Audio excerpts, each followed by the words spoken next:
Tetovari AA 47 vjeçar është lënduar në dorën e djathtë pasi mbrëm në orën 18:40 fizikisht është sulmuar nga djali i tij SA 22 vjeçar me thik, ka informuar sot zëdhënësi i sektorit për punë të brendshme Tetov Marian Josifovski.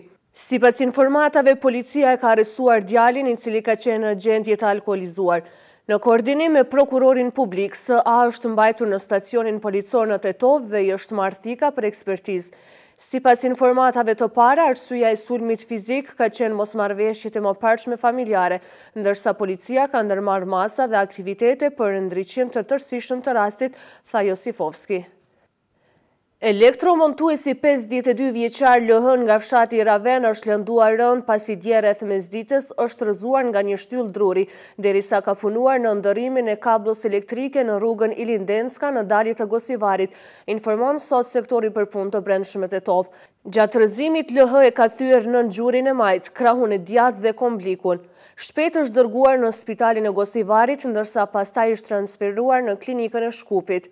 Në vendin e fatkeqësisë gjatë ekspertizës ka marrë pjesë edhe Inspektorati Shtetëror i Punës, të cilët së bashku me policinë duhet të konfirmojnë se si ka ardhur deri te lëndimi i punëtorit.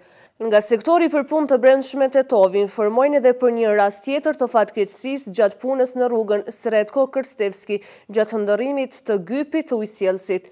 Ina, 49 vjeçari punësuar në ndërmarrjen publike ujësjellësi, derisa ka punuar në vrimën e defektit, mbi të ka rënë toka e gërmuar dhe ja ka lënduar këmbën e djathtë.